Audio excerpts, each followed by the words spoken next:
মিরপুর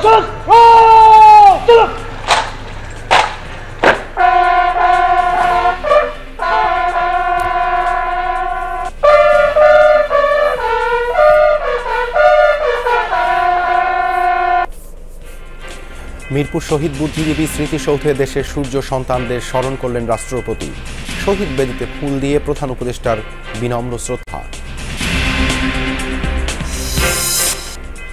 বুদ্ধিজীবীরা দলের নয়, দেশ ও মেধা বিকাশে ভূমিকা রাখবেন প্রত্যাশা শহীদ পরিবার ও বিশ্লেষকদের। দলীয় প্রভাবে তৈরি হয় বুদ্ধিবৃত্তিক সংকট। রাজনৈতিক দল তারা যেই ধরনের প্রোপাগান্ডা বা যেই ধরনের ইতিহাস বা দৃষ্টিভঙ্গি বা ভাবধারা ধারণ করে, বুদ্ধিবৃত্তিক চর্চাটাও সেই ধারায় হয়েছে। এখনও দেশ বিরোধী চক্রান্ত চালাচ্ছে আওয়ামী লীগের পলাতক নেতারা। যমুনাকে জানালেন তথ্য উপদেষ্টা। আগে গণহত্যার বিচার, তারপরে রাজনীতিতে ফেরার প্রশ্ন। বাংলাদেশ থেকে আওয়ামী লীগের অধ্যায় আসলে শেষ হয়ে গেছে বলে এই প্রজন্ম মনে করে। এখন বিচারের মধ্য দিয়েই আসলে সমাজের রিকনসিলিয়েশনটা হওয়া সম্ভব। ইসলামী ব্যাংকিংয়ের জন্য আলাদা আইন করার উদ্যোগ। কার্যকর হলে শরিয়া সেবা দিতে পারবে না প্রচলিত ব্যাংক। মিশ্র প্রতিক্রিয়া বিশ্লেষকদের। বাংলাদেশের সংখ্যালঘু নির্যাতন প্রমাণে ভারতীয় মিডিয়ায় মিথ্যাচার। নড়াইল থেকে যাওয়া রোগীকে বাধ্য করা হলো মন গড়া বক্তব্য দিতে। বিভেদ নেই বলছেন স্থানীয়রা। একটা সাক্ষাৎ অনুষ্ঠান দিয়েছে, সম্পূর্ণ ভুল তথ্য দিচ্ছে। খুবই শান্তিতে আমরা পূজা অর্চনা করতেছি। আমাকে কোনো হুমকিও হয় নাই, দাবড়া দাবড়িও হয় নাই, মারামারিও হয়নি। শীতের তীব্রতার সাথে বাড়ছে ঠান্ডাজনিত রোগের প্রকোপ। আক্রান্তদের বেশিরভাগই শিশু ও বয়স্ক। সতর্ক থাকার পরামর্শ চিকিৎসকদের।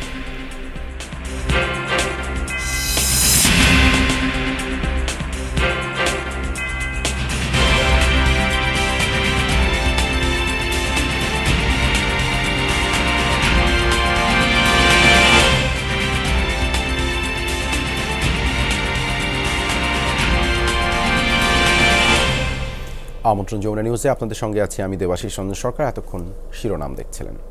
বুদ্ধিজীবী দিবসের শ্রদ্ধা জানাতে মিরপুর শহীদ বুদ্ধিজীবী স্মৃতিসৌধে পুষ্পস্তবক অর্পণ করেছেন রাষ্ট্রপতি ও প্রধান উপদেষ্টা। সকাল 6টা 58 শহীদ বেদিতে পুষ্পস্তবক অর্পণ করেন রাষ্ট্রপতি মোহাম্মদ শাহাবুদ্দিন। এরপর শহীদ বুদ্ধিজীবীদের স্মরণে কিছুক্ষণ নীরবে দাঁড়িয়ে থাকেন তিনি। এ সময় বিউগলে বাজানো হয় করুণ সুর।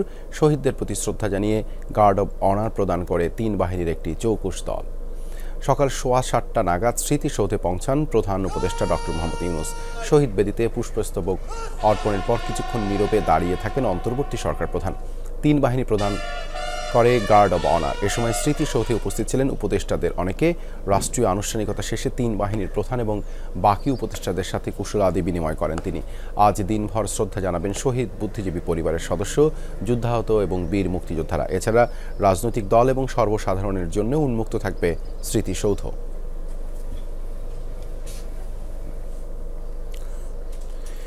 মিরপুর শহীদ বুদ্ধিজীবী স্মৃতিসৌধে আছেন সহকর্মী রাসেল আহমেদ। যাচ্ছি তার কাছে। রাসেল, স্মৃতিসৌধে শহীদ বুদ্ধিজীবী পরিবারের সদস্যদের উপস্থিতি কেমন দেখছেন?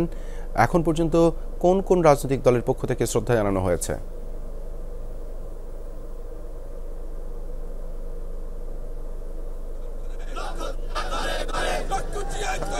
রাষ্ট্রপতি এবং প্রধান উপদেষ্টার শ্রদ্ধা জানানোর পরে আমরা জেএসডির পক্ষ থেকে শ্রদ্ধা জানাতে দেখেছি এবং আপনি দেখছেন যে আপনি যেটি বলছিলেন যে এরপরে আসলে উন্মুক্ত করে দেওয়া হচ্ছে সব রাজনৈতিক দল, সামাজিক সংগঠন সহ ব্যক্তি পর্যায়ে যারা দিবেন শ্রদ্ধা জানাতে চান তাদের জন্য উন্মুক্ত করে দেওয়া হয়েছে এরই মধ্যে এবং সেই কার্যক্রমটি চলছে।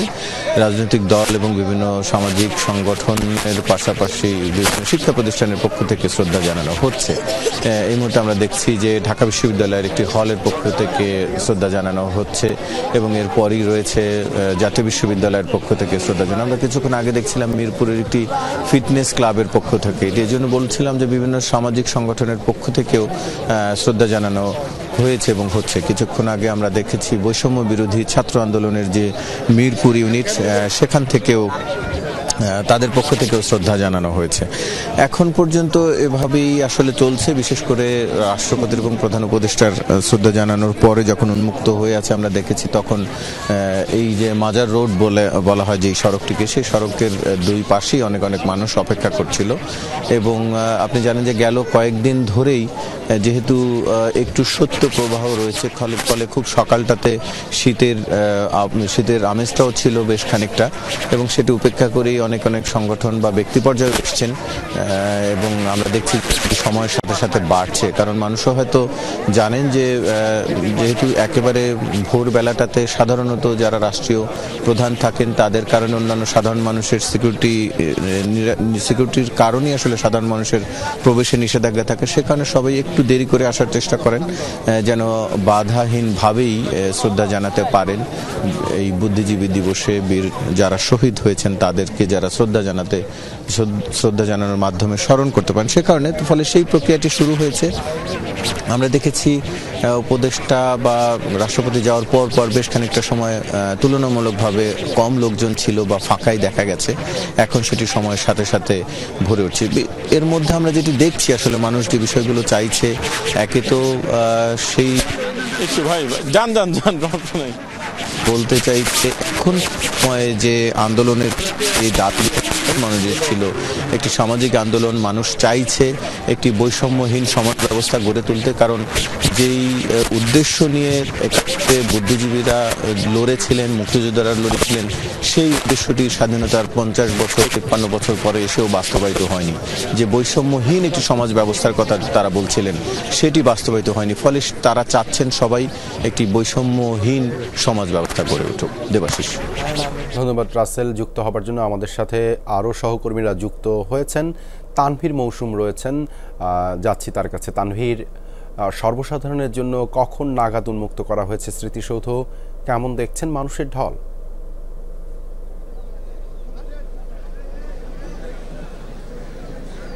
দেবাশিস, মানুষের ঢল এখানে এখন আছড়ে পড়েছে বলা যায়, এবং যখন আসলে সর্বসাধারণের জন্য উন্মুক্ত করে দেওয়া হলো তার অনেক আগে থেকে কিন্তু যারা সাধারণ মানুষরা আছেন তারা অপেক্ষা করছিলেন যে কখন এখানে উন্মুক্ত করা হবে এবং কখন তারা এসে শ্রদ্ধা জানাতে পারবেন, পুষ্পস্তবক অর্পণ করতে পারবেন। মূলত 6:58 দিকে, ভোর 6:58 দিকে রাষ্ট্রপতি মোহাম্মদ শাহাবুদ্দিন এসে এখানে পুষ্পস্তবক অর্পণ করেন, এবং এরপর প্রধান উপদেষ্টা অন্তর্বর্তী সরকার প্রধান উপদেষ্টা ডক্টর মোহাম্মদ ইউনূস তিনি প্রায় 7:15 দিকে এখানে এসে পুষ্পস্তবক অর্পণ করেন, এবং তারপর তাদের এখানে পুষ্পস্তবক অর্পণ শেষে পরবর্তীতে অন্যান্য উপদেষ্টা সহ অন্যান্য যারা রয়েছেন তারা আসতে থাকেন, এবং রাষ্ট্রীয় বিভিন্ন পর্যায়ের গুরুত্বপূর্ণ ব্যক্তিরা যারা রয়েছেন তাদের পুষ্পস্তবক অর্পণ শ্রদ্ধা জ্ঞাপন শেষে এরপরই মূলত জনসাধারণের জন্য এখানে উন্মুক্ত করে দেওয়া হয়। এবং তারপরেই আমরা দেখতে পারি যে আসলে এর আগে প্রধান উপদেষ্টা এবং রাষ্ট্রপতির যে শ্রদ্ধা জ্ঞাপন, যে পুষ্পস্তবক অর্পণ, সেটির জন্য আসলে যেভাবে সবগুলো জায়গায় সবগুলো রাস্তায় আসলে প্রতিবন্ধকতা ছিল এবং নিরাপত্তার জন্য বিভিন্ন জায়গায় আসলে চলাচল সীমিত করে দেওয়া হয়েছিল, সেই বাধা প্রতিবন্ধকতাগুলো কিন্তু তুলে ফেলা হয়, তারপরেই একে একে আসতে থাকে। এবং এখানে আমরা দেখেছি যে এখানের যে আশপাশে পুরো যে এলাকা তার আশপাশে থেকেই কিন্তু আসলে বিভিন্ন ছোট ছোট মিছিল আসছিল, এবং সেগুলো এখনও আসছে, এবং একের পর এক মিছিল আসছে। বৈষম্য বিরোধী ছাত্র আন্দোলন থেকেও এর মধ্যে পুষ্পস্তবক অর্পণ করা হয়েছে, শ্রদ্ধা জ্ঞাপন হয়েছে, এবং বিভিন্ন রাজনৈতিক দলও এর মধ্যে আসতে থাকবে। এছাড়া সর্বসাধারণও আসবে, তারা আজকে আরও বেশ কিছুটা সময় তারা এখানে এসে শ্রদ্ধা জ্ঞাপন করবেন, পুষ্পস্তবক অর্পণ করবেন। দেবাশিস। ধন্যবাদ তানভীর। যুক্ত হওয়ার জন্য সহকর্মী ফয়সাল মাহমুদও রয়েছেন একই স্থানে, আমরা যাচ্ছি তার কাছে মিরপুর শহীদ বুদ্ধিজীবী স্মৃতিসৌধে। ফয়সাল, স্মৃতিসৌধে শ্রদ্ধা জানাতে আসা মানুষের ভিড় কেমন দেখছেন? দিবসটি ঘিরে তাদের অনুভূতি কেমন? দেবাশিস, কিছুক্ষণ আগেই রাষ্ট্রপতি শাহাবুদ্দিন চুপ্পু এবং প্রধান উপদেষ্টা যাওয়ার পরপরই কিন্তু সর্বসাধারণের জন্য বুদ্ধিজীবী যে কবরস্থানটি রয়েছে, স্মৃতিসৌধ রয়েছে, সেটি কিন্তু উন্মুক্ত করে দেওয়া হয়েছে। এরপরই বলা যায় যে সাধারণ মানুষের কিন্তু বেশ ঢল নেমেছে বলা যায়, বিভিন্ন সংগঠনের পক্ষ থেকে, বিভিন্ন রাজনৈতিক দলের পক্ষ থেকে, এবং স্থানীয় বিভিন্ন স্কুল, কলেজ, বিশ্ববিদ্যালয়ের পক্ষ থেকে কিন্তু বিভিন্ন জায়গা থেকেই সাধারণ মানুষ আসছেন। তারা কিন্তু শহীদ বুদ্ধিজীবীদের প্রতি আসলে যে বিনম্র শ্রদ্ধা তারা কিন্তু সেটি জানাচ্ছেন। তারা স্লোগানে তারা ফুল দিয়ে বলা যায় যে প্রত্যেকটা প্রতিষ্ঠান সংগঠনের পক্ষ থেকে তারা কিন্তু সকলেই ফুল দিচ্ছেন আমাদের যে জাতির সূর্য সন্তান, যাদেরকে 1971 সালে স্বাধীনতার ঠিক পূর্ব মুহূর্তে তাদেরকে নৃশংসভাবে হত্যা করেছিল এই জাতির অগ্রগতিকে প্রতিরোধ করার জন্য।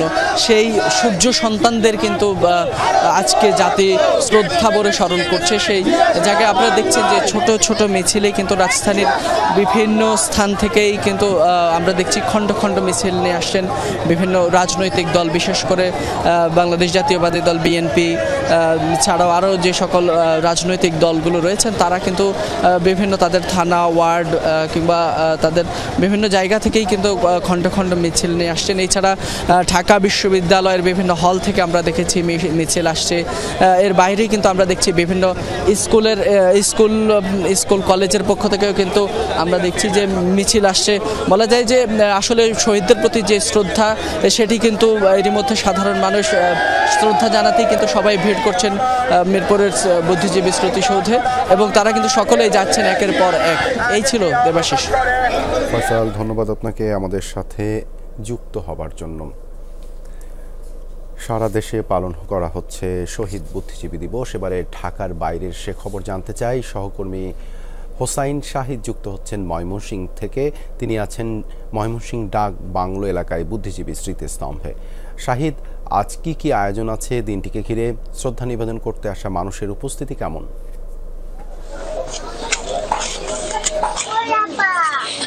ময়মনসিংহে যে স্মৃতিস্তম্ভটি রয়েছে ডাক বাংলো এলাকায়, সেখানে এখন আমি আছি।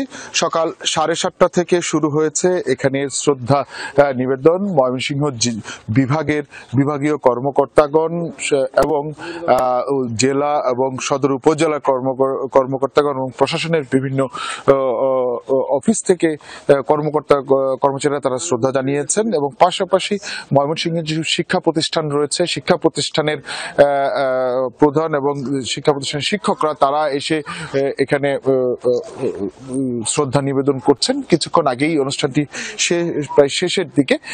এখন যে কয়েকজন আছেন তারা শ্রদ্ধা নিবেদন করছেন। আজকে এই দিবসটিকে কেন্দ্র করে যে নীতি গ্রহণ করা হয়েছে, আলোচনা এবং বিভিন্ন শিক্ষা প্রতিষ্ঠানে বুদ্ধিজীবী দিবস উপলক্ষে আলোচনা, শিক্ষার্থীদেরকে এই দিনটি সম্পর্কে জানানো এবং এই দিনটিকে কেন স্মরণ রাখতে হবে এবং এখান থেকে শিক্ষা নিয়ে কিভাবে কাজ করতে হবে এইসব বিষয়ে আলোচনা অনুষ্ঠান রয়েছে। পাশাপাশি এই দোয়া এবং কোরআন খতম এবং দোয়ার আয়োজন করা হয়েছে জেলা প্রশাসনের পক্ষ থেকে।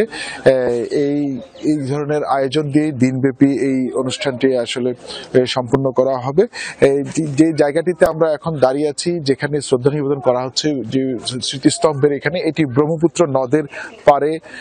এই স্থানটিতে 1971 সালে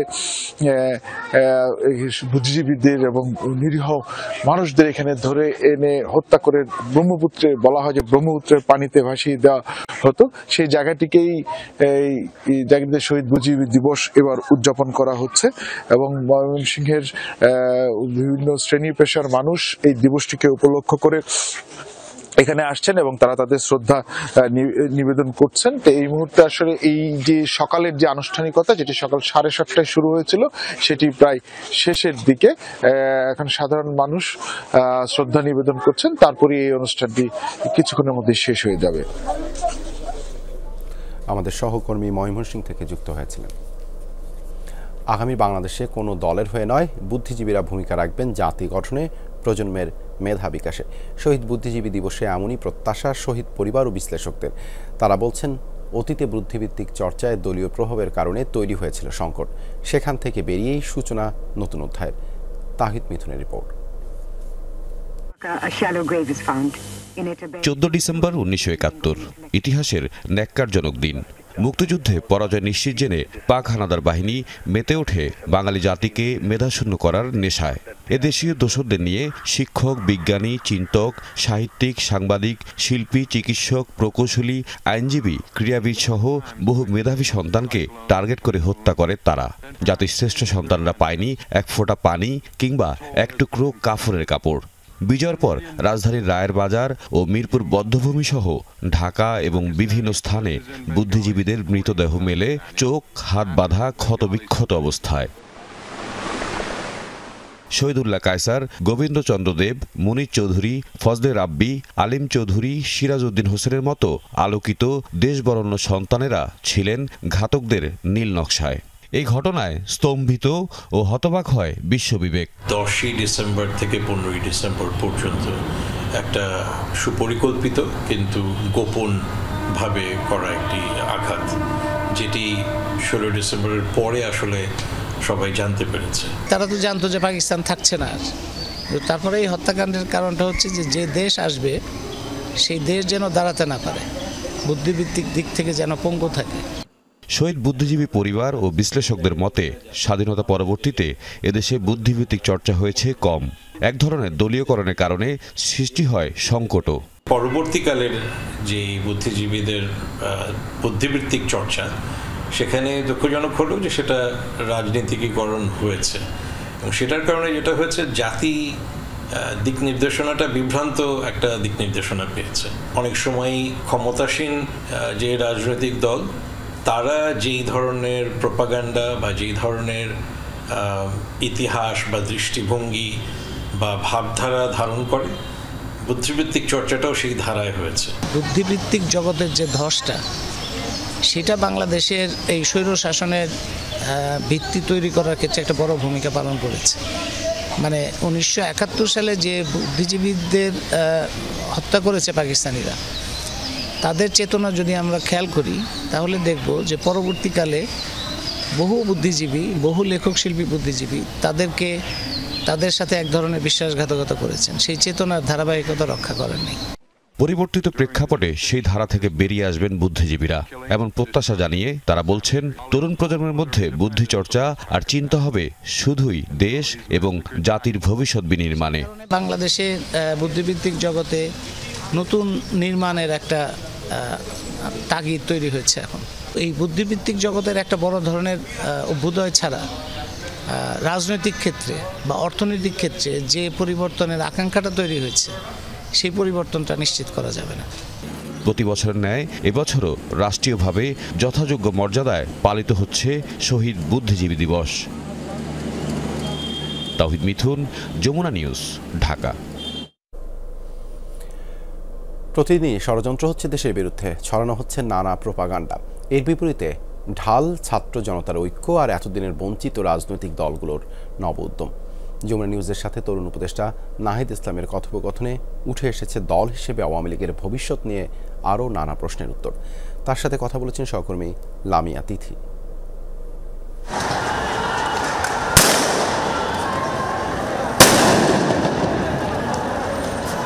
অস্ত্র আর জোর করে ক্ষমতা আঁকড়ে থাকার বিরুদ্ধে ছাত্র জনতার ঐতিহাসিক প্রতিরোধ সফলতার মুখ দেখে 5 আগস্ট। সে সময়ের সক্রিয় সমন্বয়ক নাহিদ ইসলাম এখন নিজেই অন্তর্বর্তী সরকারের অংশ। জানতে চায় ভবিষ্যৎ রাজনীতিতে কিভাবে হবে আওয়ামী লীগের মূল্যায়ন। আওয়ামী লীগ দলটাই আসলে মিথ্যার উপর দিয়ে সবসময় টিকে ছিল, সেটা তাদের সবসময় অস্ত্র ছিল প্রোপাগান্ডা। আওয়ামী লীগ সে তো পরাজিত হয়েছে এবং একটা সে অবৈধভাবে প্রধানমন্ত্রী ছিলেন এবং একটা দলের নেত্রী, এত বছরের দল তারা বলে, অথচ তিনি দেশ থেকে পালিয়ে গেছেন, তার দলের নেতাকর্মীদের রেখেই তিনি পালিয়ে গেছেন। নাহিদের ভাষ্য, ছাত্র জনতার ঐক্য নষ্টে একদিনও থেমে নেই দলটির পলাতক নেতাদের ষড়যন্ত্র, প্রোপাগান্ডা। উপদেষ্টার কাছে প্রশ্ন, ঐক্য ধরে রাখার চ্যালেঞ্জ মোকাবেলা করা হচ্ছে কিভাবে? আমাদের জাতীয় ঐক্য, রাজনৈতিক সমঝোতাই কিন্তু আসলে পারবে দেশকে আসলে এগিয়ে নিয়ে যেতে। তো সেই ঐক্য যদি ব্যাহত হয় তাহলে সেটাই সবচেয়ে বড় চ্যালেঞ্জ। এই ঐক্য বিনষ্ট করার জন্য নানা পক্ষ আসলে কাজ করছে। সরকার থেকে বের হওয়ার পরেও এখন আসলে তারা সেই জিনিসগুলোকে ব্যবহার করছে এবং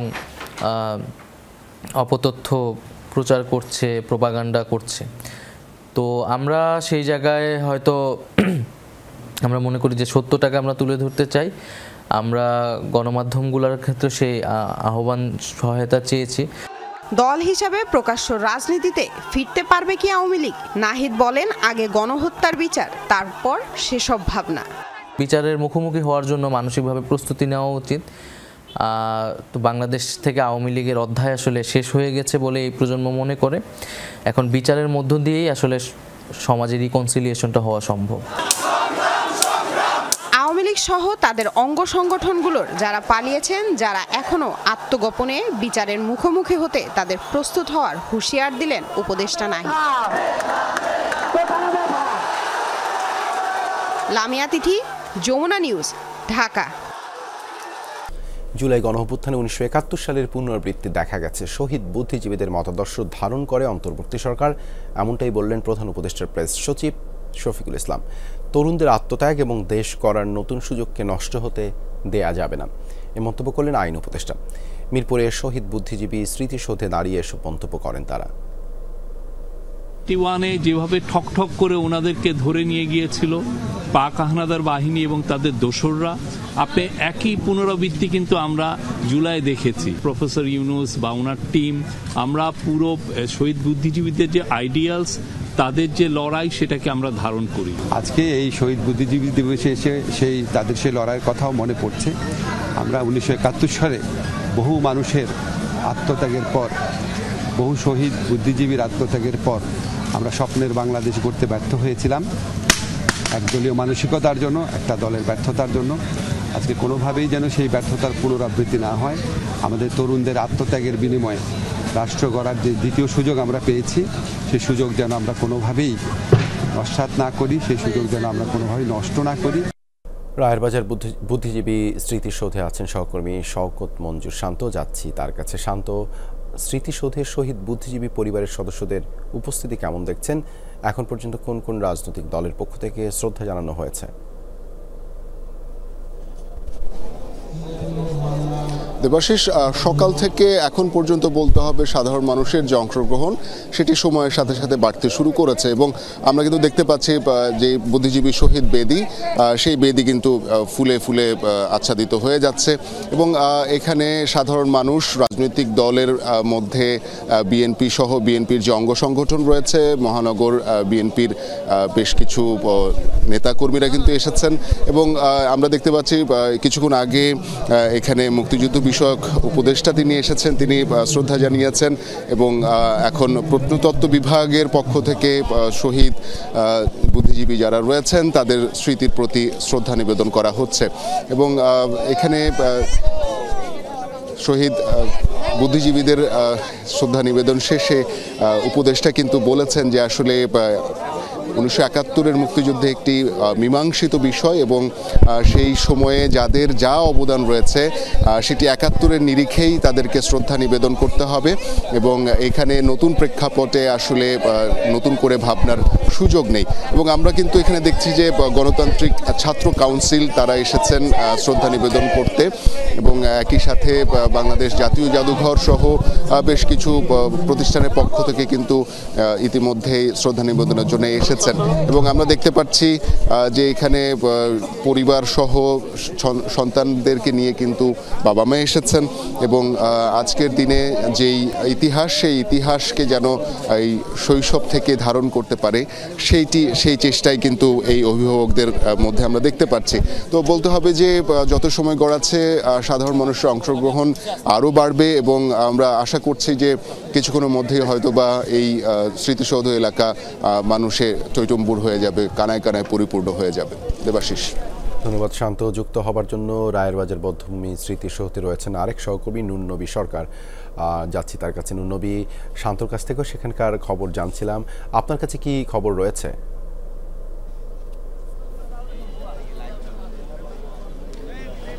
আমার কাছে খবর, আমি সকাল 7টার আগে এখানে এসেছি। এসে যেরকম দেখলাম যে খুব বেশি মানে আড়ম্বরপূর্ণ আয়োজন নেই, অনাড়ম্বর আয়োজন দেখেছি। মুক্তিযোদ্ধা শহীদ পরিবারের সদস্য কাউকেই দেখিনি সেভাবে তারা এখানে শ্রদ্ধা জানাতে এসেছেন। আওয়ামী লীগের পক্ষ থেকেও যে ঘোষণা ছিল তারা সোশ্যাল মিডিয়াতে দিয়েছিলেন, তাদেরও নেতাকর্মীদের প্রকাশ্যে কিন্তু এখানে আমরা দেখতে পারিনি। এখানে যারা এসেছে বেশিরভাগই বিএনপি বিভিন্ন অঙ্গ সংগঠন, বিভিন্ন পর্যায়ের নেতা কর্মীরা, এবং এখানে মুক্তিযোদ্ধা দু একজন যারা এসেছেন তাদের সঙ্গে কথা বলেছে। 7 নম্বর সেক্টরে যুদ্ধ করেছিলেন বীর মুক্তিযোদ্ধা হাবিবুর রহমান, তিনি বলেছেন যে আগে যেরকম দৃশ্য দেখেছেন এবার যেরকম দেখছেন এটা তাকে বেদনাহত করেছে।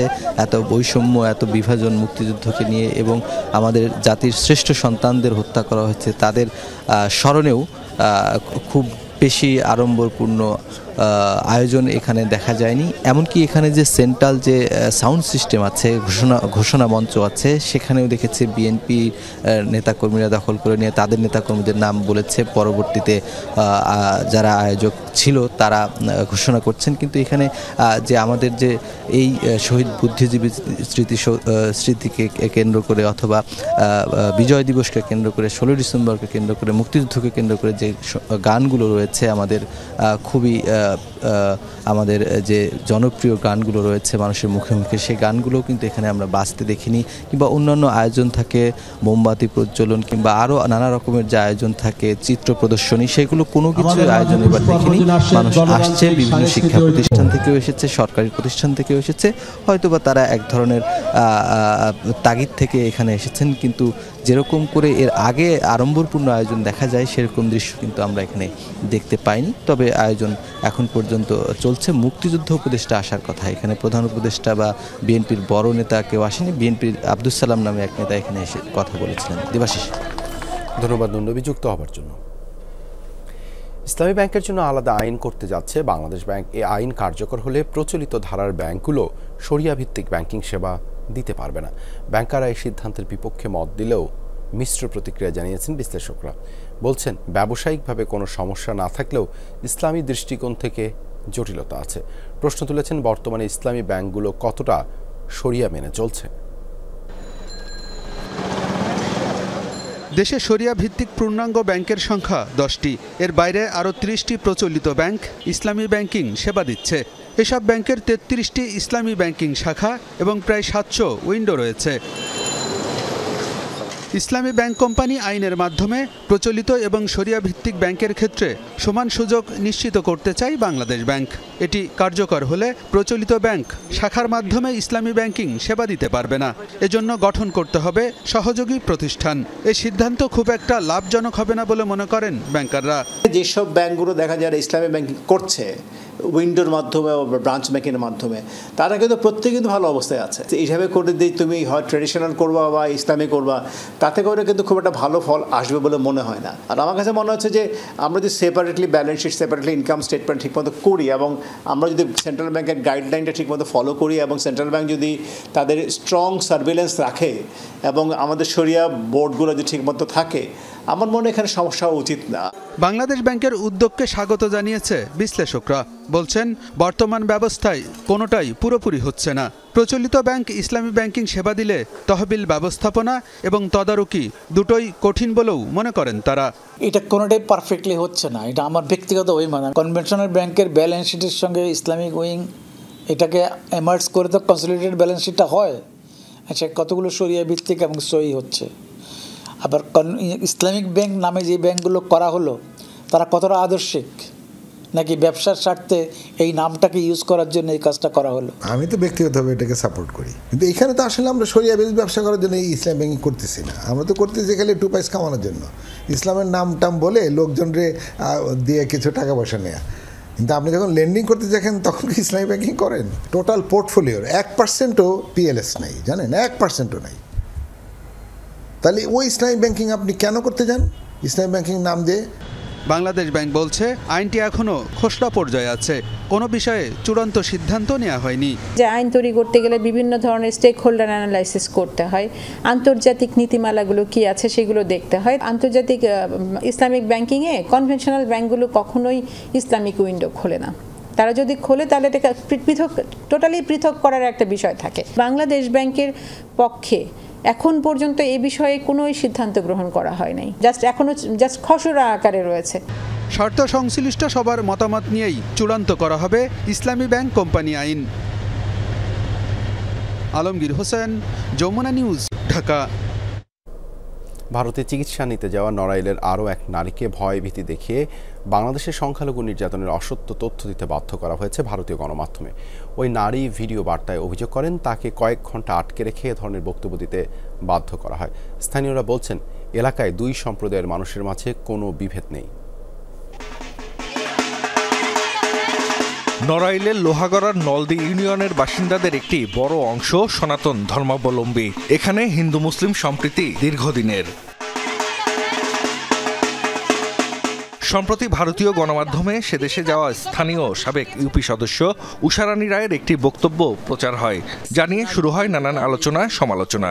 দোকান টোকান আছে, মাগুরা টাগুরা দিয়ে এসব দোকান খুলতে পারতেছে না, লুটপাট তো করে নিয়ে গেছে। পরিবার জানায়, চিকিৎসার জন্য গত 7 ডিসেম্বর ভারতে যান উষারানী। সেখানে তাকে 4 ঘন্টা আটকে রেখে ভয়ভীতি দেখিয়ে বাংলাদেশে হিন্দু নির্যাতন নিয়ে গণমাধ্যমে অসত্য তথ্য দিতে বাধ্য করা হয়। ভিডিও বার্তায় বিষয়টি তুলে ধরেন উষারানীও। মিডিয়ারা চারিদিকটা আমারে এই সমস্ত বলাইছে, 4 ঘন্টা রাখিছিল ওইখানে ভয়তে পড়ে এইসব কথা বলতে হয়েছিল। একটা সাক্ষাৎ অনুষ্ঠান দিচ্ছে, সম্পূর্ণ ভুল তথ্য দিচ্ছে। আমরা খুব সম্মানের সাথে এখানে বসবাস করি, আমরা হিন্দু মুসলমান সব একসঙ্গে থাকি। স্থানীয়রা বলছেন, এই এলাকায় সাম্প্রদায়িক সম্প্রীতি অটুট রয়েছে। সনাতন ধর্মের কাউকে নির্যাতনের কোনো অভিযোগ নেই। আমরা খুবই শান্তিতে আছি, আমরা পূজা অর্চনা করতেছি, সুন্দর পরিবেশে। আমাকে কোনো হুমকিও হয় নাই, দাবড়া দাবড়িও হয় নাই, মারামারিও হয়নি, আমরা শান্তিতে আছি। আমি এখানকার 30 বছর চেয়ারম্যান। এই ধরনের কে বাড়ি কোনো অন্যায় অত্যাচার হয়েছে বলে এরকম কোনো প্রমাণ নাই এবং কেউ প্রমাণ দিতেও পারবে না। এলাকায় যেন কোনো অনাকাঙ্ক্ষিত ঘটনা না ঘটে, সেজন্য সতর্ক রয়েছে আইন শৃঙ্খলা বাহিনী। চেয়ারম্যান সহ আমরা ওখানে যাই, যে আইন শৃঙ্খলা ঠিক রাখার জন্য আমরা ওখানে অবস্থান করি এবং লোকজনের সাথে কথা বলি, যাতে কোনোরূপ কোনো অপ্রীতিকর ঘটনা না ঘটে। বর্তমান এলাকার পরিস্থিতি স্বাভাবিক আছে। সাম্প্রদায়িক সম্প্রীতি নষ্টের যে কোনো ষড়যন্ত্র রুখে দিতে সজাগ এলাকাবাসীও। Zahid Hasan, Jamuna news. GPH quantum B600TR বাংলাদেশের উচ্চ শক্তি সম্পন্ন একমাত্র রড। মেহেরপুরে বেড়েছে ঠান্ডাজনিত রোগের প্রাদুর্ভাব। প্রতিদিন হাসপাতালে বাড়ছে রোগীর চাপ। আক্রান্তদের বেশিরভাগই শিশু ও বয়স্ক। সুস্থ থাকতে সবাইকে সতর্ক থাকার পরামর্শ দিয়েছেন চিকিৎসকরা। মেহেরপুরে শুরু হয়েছে মৃদু শৈত্যপ্রবাহ। ধীরে ধীরে শীতের প্রকোপ বাড়ায় জবুথবু হয়ে পড়েছে জনজীবন। শীতের সাথে সাথে বাড়ছে শ্বাসকষ্ট, নিউমোনিয়া সহ ঠান্ডাজনিত নানা রোগের প্রকোপ। ফলে রোগীর চাপ বাড়ছে হাসপাতালে। আক্রান্তদের বেশিরভাগই বয়স্ক ও শিশু। বেড না পেয়ে বাধ্য হয়েই অনেকে চিকিৎসা নিচ্ছেন মেঝেতে। অতিরিক্ত ঠান্ডা, রাতে শ্বাসকষ্ট হয়েছে, নিঃশ্বাস নিতে পারছি না, আর কাশছি, আর আমার ছেলের একটু হার্টের সমস্যা আছে। ওই জন্য ঠান্ডা মনে করেন লেগেই থাকে। বাচ্চাদের জন্য খুব সমস্যা, মাদেরও কষ্ট হয়, আর শ্বাসকষ্ট ছেলেপিলেদের। ঠান্ডা কাশি, ঠান্ডা লাগিয়েছিল, বাচ্চার বাড়ির থেকে কাশি হয়েছিল, হওয়ার পরে এখানে আসি, এখন ভালো আছে। আবহাওয়া পরিবর্তনের কারণে এখন অনেক রোগী, এই ঠান্ডাজনিত যেসব রোগগুলো হচ্ছে এগুলো বেশি মানুষের এখন। রোগীর চাপ বাড়ায় মেডিকেল টিম গঠন করে চিকিৎসা প্রদানের কথা জানালেন সংশ্লিষ্ট কর্মকর্তা। শীতজনিত রোগগুলো অনেক বেড়ে গেছে। আমাদের পর্যাপ্ত ওষুধপত্র এবং হচ্ছে কি আমাদের এই জন্য আমি একটা আলাদা মেডিকেল টিমও করে দিয়েছি। ফোকাল পার্সন আছে এখানে, তারা তাদের সর্বাত্মক চেষ্টা করছে এই রোগীদের সেবা দেওয়ার জন্য। শীত মৌসুমে ঠান্ডাজনিত রোগ থেকে সুস্থ থাকতে সবাইকে সতর্ক থাকার পরামর্শ বিশেষজ্ঞ চিকিৎসকদের। সাইফ আহমেদ, যমুনা নিউজ। তাঁতের চাকা ঘোরার সাথে যেন পাল্লা দিয়ে বাড়ছে সুতার দাম। কোনোভাবে লাগাম টানা যাচ্ছে না। সুতার এমন অস্বাভাবিক মূল্যবৃদ্ধির কারণ হিসেবে স্থানীয় সিন্ডিকেটকে দুষছেন সিরাজগঞ্জের তাঁত মালিকরা। তাদের দাবি, সিন্ডিকেট ভাঙতে গার্মেন্টস শিল্পের মতো তাঁত শিল্পেও দেয়া হোক বন্ড সুবিধা। কারসাজিতে জড়িতদের বিরুদ্ধে ব্যবস্থা নেওয়ার আশ্বাস জেলা প্রশাসনের। তাঁত শিল্পে সমৃদ্ধ জনপদ সিরাজগঞ্জ জেলায় হস্তচালিত ও ইলেকট্রিক তাঁত রয়েছে প্রায় 5 লাখ। বিপুল সংখ্যক এই পাওয়ারলুমের জন্য প্রতি সপ্তাহে প্রয়োজন অন্তত 3 লাখ কার্টুন সুতা। তবে লাগামহীন সুতার দরে যেন দিশেহারা তাঁত মালিকরা। টাকা কিনছি 360 টাকা করে, আন কিনছি 470 টাকা করে। এই তো হঠাৎ করে হুতার দাম বাড়লো কেমনে এত আমরা জানি না। সকালে যায় 5,000 টাকা, বিকালে গেলে কয় যে 8,000 টাকা। চাহিদা অনুযায়ী সুতার যোগান আসে দেশি বিদেশি স্পিনিং মিল থেকে। এজেন্ট নিয়োগের মাধ্যমে সে কাঁচামাল বিতরণ করে স্পিনিং মিলগুলো। নিয়ম অনুযায়ী একজন এজেন্ট কেবল একটি মিলের হয়ে সুতা বিক্রি করতে পারে। তবে সরেজমিনে দেখা যায় একই এজেন্ট কয়েকটি স্পিনিং মিলের সুতার তদারকি করছে।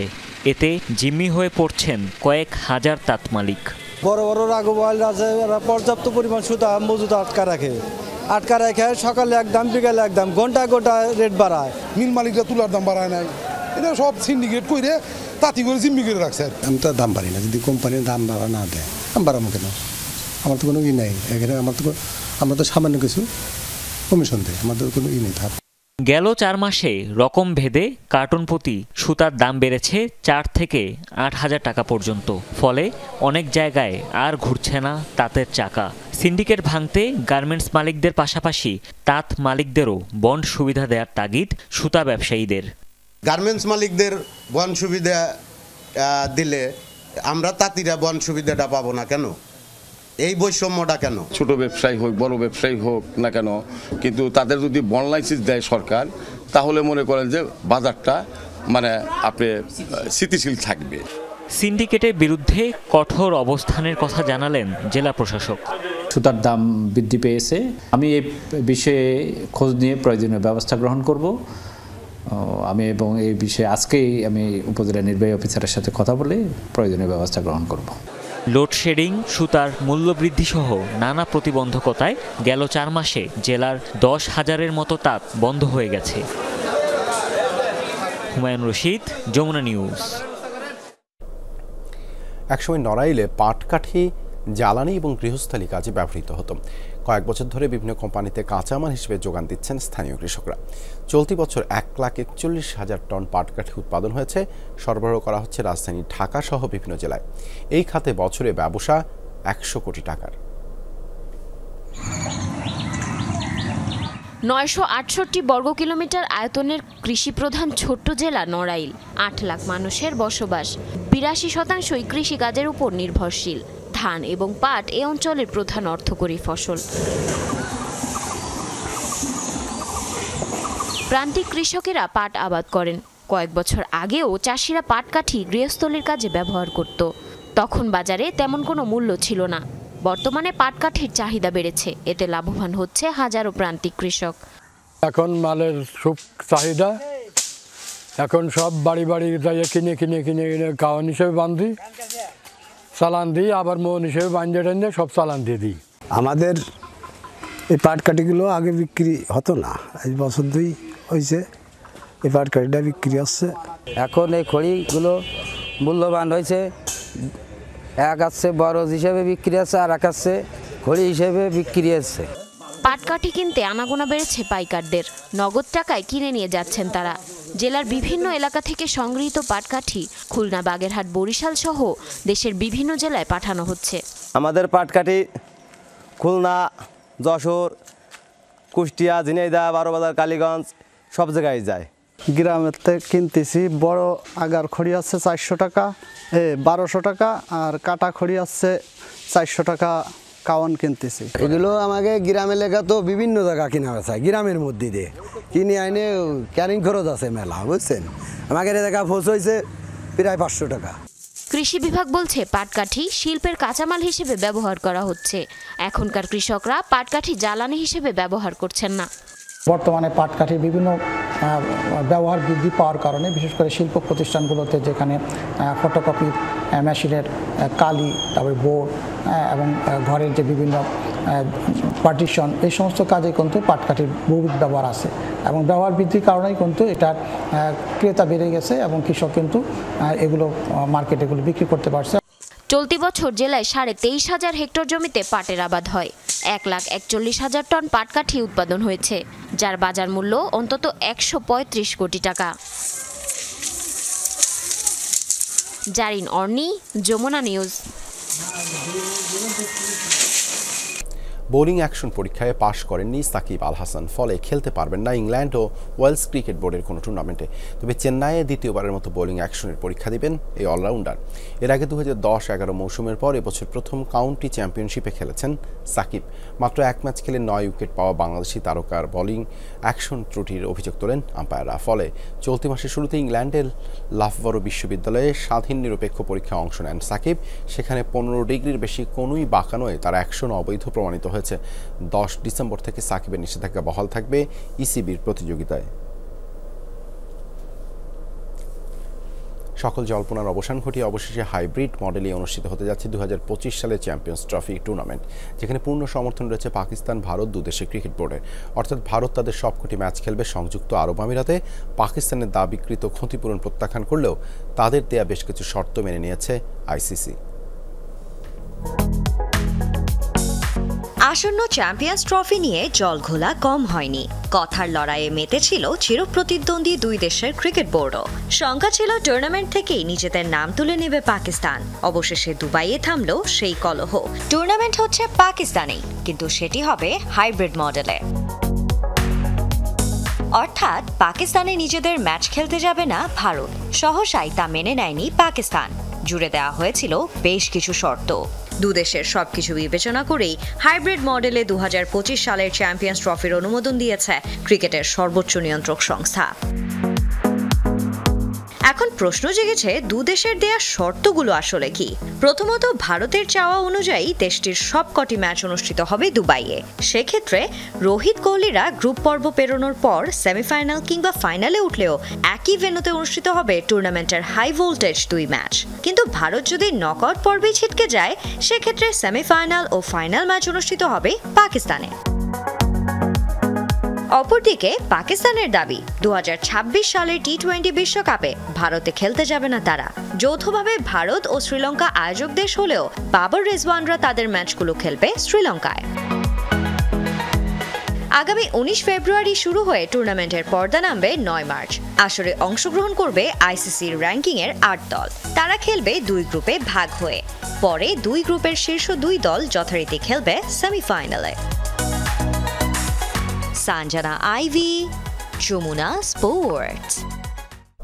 সিরিয়ায় কৌশলগত বিভিন্ন টার্গেটে হামলা চালিয়েছে ইসরায়েল। শুক্রবার গভীর রাত পর্যন্ত চলে তেল আবিবের অভিযান।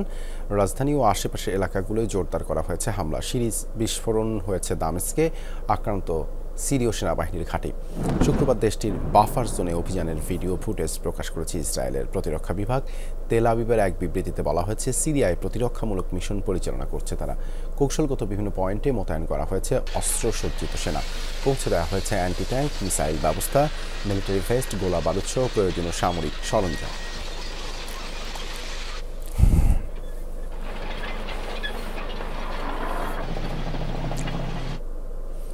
দেশ ছেড়ে পালানোর আগে জাতির উদ্দেশ্যে ভাষণ দিতে চেয়েছিলেন সিরিয়ার ক্ষমতাচ্যুত প্রেসিডেন্ট বাশার আল আসাদ। নিরাপত্তা বাহিনীর প্রধানদের সাথে বৈঠক করতে চেয়েও তিনি পারেননি। পরিবারের সদস্যদের না জানিয়ে প্রাণ ভয়ে বিমানযোগে দামেস্ক ত্যাগ করেন বাশার আল আসাদ। এইচটিএস নেতৃত্বাধীন বিদ্রোহী গোষ্ঠীগুলোর নজিরবিহীন হামলায় সিরিয়ায় গেল রোববার সমাপ্তি ঘটে 2 যুগের আসাদ সাম্রাজ্যের। অল্প সময়ের নোটিশে ক্ষমতার মসনদ ছেড়ে পালান স্বৈরশাসক বাশার আল আসাদ। কেমন ছিল ক্ষমতাচ্যুতির সেই মুহূর্ত? শেষ সময়েও কিভাবে গদি আঁকড়ে রাখতে চেয়েছিলেন বাশার আল আসাদ, এবার তা জানা গেল। অবিশ্বাস্য গতিতে যখন দামেস্কের দিকে এগিয়ে আসছিল বিদ্রোহীরা, তখনও ক্ষমতা ধরে রাখার ছক কষছিলেন বাশার। অনুগত সেনাবাহিনী ও নিরাপত্তা প্রধানদের সাথে জরুরি বৈঠকের ডাক দেন তিনি। দ্রুতই আসছে রুশ সহায়তা, এমন তথ্য দেয়াই ছিল তার উদ্দেশ্য। তবে বিদ্রোহীদের অগ্রযাত্রায় বিচলিত হয়ে পড়েন বাশার। বাসায় যাওয়ার কথা বলে প্রেসিডেন্সিয়াল কার্যালয় ত্যাগ করেন তিনি। এক পর্যায়ে ভাষণের জন্য বক্তৃতা লিখতে মিডিয়া অ্যাডভাইজারকে বাসায় রাখেন বাশার আল আসাদ। কিন্তু ততক্ষণে যে বড্ড দেরি হয়ে গেছে। রাজধানীর চারপাশ তখন বিদ্রোহীদের দখলে। জীবন বাঁচাতে সরাসরি বিমানবন্দর চলে যান বাশার আল আসাদ। সামরিক বাহিনীর কমান্ডার ছোট ভাই মাহেরকেও জানানো হয়নি পরিকল্পনা। স্থানীয় গণমাধ্যম বলছে, এয়ারপোর্ট থেকে সরাসরি বিমানযোগে পশ্চিমাঞ্চলীয় উপকূলীয় শহর লাতাকিয়ায় যান বাশার আল আসাদ। ল্যান্ড করেন মিত্র রাশিয়ার সামরিক বিমান ঘাঁটিতে। এ সময় কেউ যাতে ট্র্যাক করতে না পারে সেজন্য বন্ধ রাখা হয় বিমানের ট্রান্সপন্ডার। পরবর্তীতে রুশ ওই ঘাঁটি থেকে মস্কোর উদ্দেশ্যে উড়াল দেন বাশার আল আসাদ, যেখানে আগে থেকেই তার জন্য অপেক্ষা করছিলেন স্ত্রী আসমা ও তার 3 সন্তান। পুতিন ঘনিষ্ঠ হওয়ায় রাশিয়ার রাজনৈতিক আশ্রয়ের সুযোগ পেয়েছেন বাশার ও তার পরিবার। তবে এখনও জনসম্মুখে দেখা যায়নি সিরিয়ার ক্ষমতাচ্যুত এই প্রেসিডেন্টকে। অনিক রহমান, যমুনা নিউজ। এই ছিল যমুনা নিউজে এতক্ষণ সাথে থাকার জন্য ধন্যবাদ সবাইকে।